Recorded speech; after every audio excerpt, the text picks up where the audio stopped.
mga favorite kong ka-shipmates. And I'm Faye and I want to share my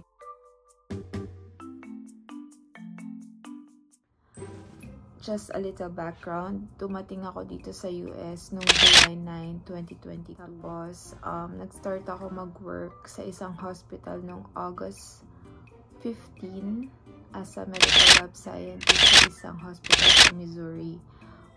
Yung salary ko is like 27 something per hour.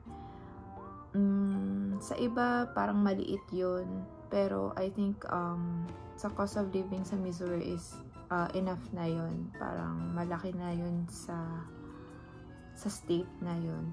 So, maraming nagtatanong kung bakit ako nag-decide mag-Navy since medtech naman na ako. Medyo malaki naman talaga yung sahod ng mga medtech dito sa US. So, ayun. Meron kasi akong friend na medtech din. Tapos, meron siyang recruiter na Filipino. Tapos, yun, nire-recruit siya kung ano yung sinasabi sa kanya, kung ano mga benefits sa pagiging Navy. So, ayun na parang naengganyo siya na mag-Navy instead na mag-medtech na lang. So, syempre, nakapag-start na kami sa work namin sa hospital dito sa US. So, inisip namin kung madali ba talaga mag-transition from medtech to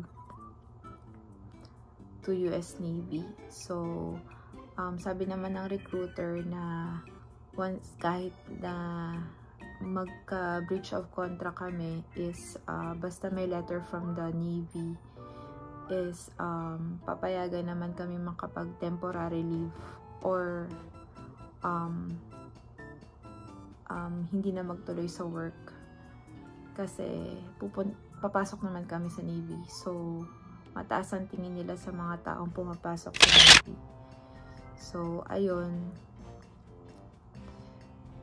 Yung friend ko is nauna sa akin. Nag-join siya agad-agad. Like, mga November 2022. Tapos yun, bale, yun, tama nga na hindi nga siya nagbayad or wala naman siyang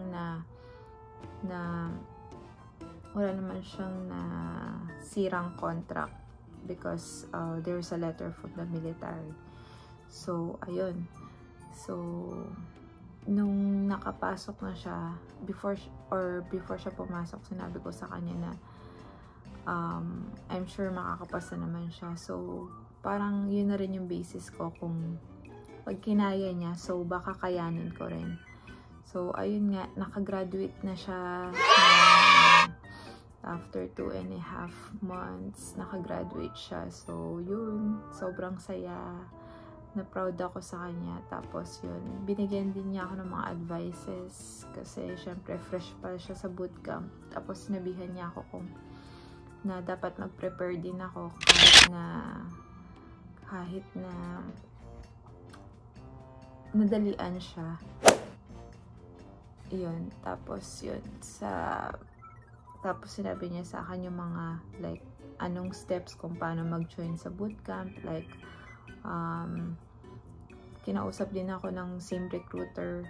Tapos, nagpasa lang ako ng mga documents, like SSN, like, my credentials, like, also, may finilapan kaming form, lahat ng contacts ko, family, tas kung mga education background ko, resident background, basta maraming kayang-kaya nyo yun i-fill up. So, medical conditions also. Tapos, i-declare nyo rin kung ilang tattoo meron kayo. Actually, may tattoo ako. Tapos yun. Tapos yun, smooth naman. Nag-exam ako ng ASVAB. Tapos, nag-medical exam ako. Tapos, yun, nag-leave ako para makapunta sa MEPS for the physical medical exam. Tapos, yun na rin yung time ko para makagali sa Cali kasi dun yung recruiter ko. So, yun, binigyan ako ng letter from the Navy para makapag-leave ako. Tapos, na-approve naman ng work ko. So, yun, as in, mataas talaga yung tingin nila sa pumapasok sa Navy. So, yun,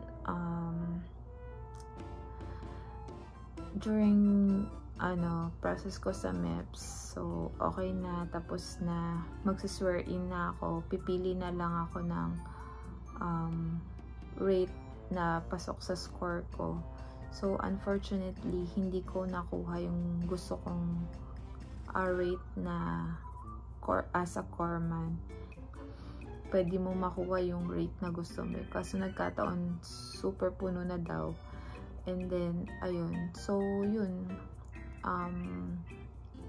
ang pinaka-option ko na lang is as a logistics specialist. So, tinanggap ko na lang since gustong-gusto ko nang mag-start as a Navy. Gusto ko na mag-train. Tapos, ang pinaka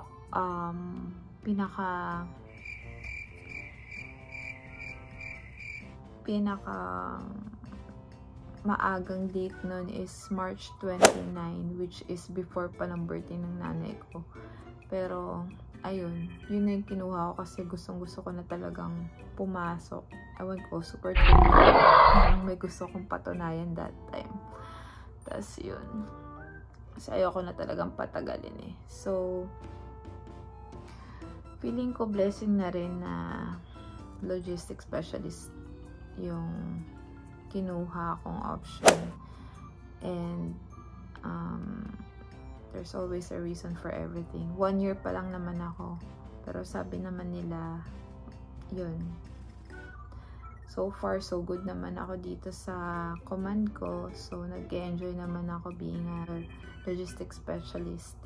So ayun, never give up lang.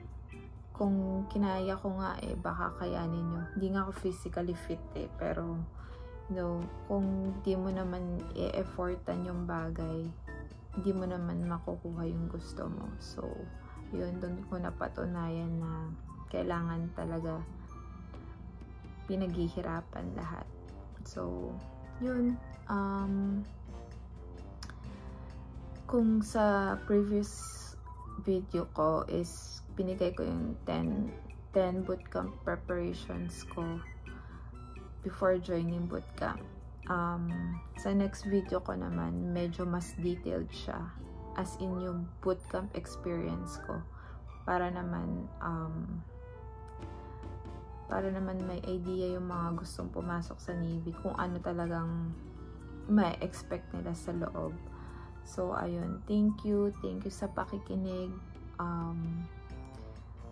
At least yung pagiging introvert ko lalabas ko dito sa vlog. So if meron pa kayong mga suggestions na i-vlog ko, yun, please comment down below and please like and subscribe. Thank you.